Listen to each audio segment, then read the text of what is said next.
মুখ্যমন্ত্ৰী জীৱন প্ৰেৰণা আঁচনি 1 জুনৰ পৰা আবেদনৰ প্ৰক্ৰিয়া আৰম্ভ হ'ব। প্ৰতিগৰাকী ছাত্ৰ ছাত্ৰীয়ে 2500 টকা গ্ৰেজুৱেট ষ্টুডেণ্টজন ব্যক্তিগত বিশ্ববিদ্যালয়ৰ ছাত্ৰ ছাত্ৰী হ'ব নোৱাৰিব। ৰিচাৰ্চ স্কলাৰসকলক 20,000 টকা আৰু দিব্যাংগ ৰিচাৰ্চ স্কলাৰসকলক আমি 40,000 টকা আগবঢ়াম।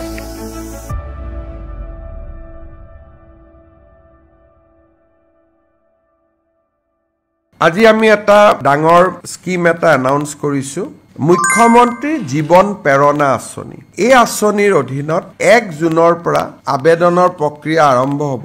2024-25 চনত গ্ৰেজুৱেশ্যন পাছ কৰা প্ৰতিগৰাকী ছাত্ৰ ছাত্ৰীয়ে এবছৰৰ বাবে 2,500 টকা মাহেকী তেওঁলোকে লাভ কৰিব, যাতে ইণ্টাৰভিউ আদিত তেওঁলোকে এপিয়াৰ হ'ব পাৰে। মুখ্যমন্ত্ৰী জীৱন প্ৰেৰণা এই আঁচনিখন আজি কেবিনেটে অনুমোদন জনাইছে।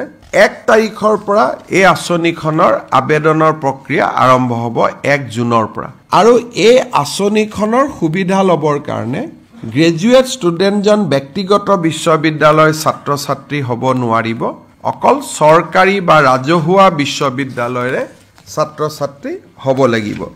ৰাজহুৱা শব্দটো আমি এই কাৰণে উল্লেখ কৰিছোঁ যে 2-1খন আমাৰ অসমত প্ৰাইভেট ইউনিভাৰ্চিটি আছে, তেওঁলোক ঠিক ফিজৰ দৰে নহয়, সামাজিক সংস্থাই চলাইছে, তেওঁলোকক আমি এই আঁচনিখনৰ সুবিধা দিম। এই আঁচনিখনৰ লগতে ইউনিভাৰ্চিটিত যিসকলে ৰিচাৰ্চ কৰি আছে, সেই ৰিচাৰ্চ কৰা ষ্টুডেণ্টসকলকো আমি জীৱন প্ৰেৰণা স্কিম আমি আগবঢ়াম।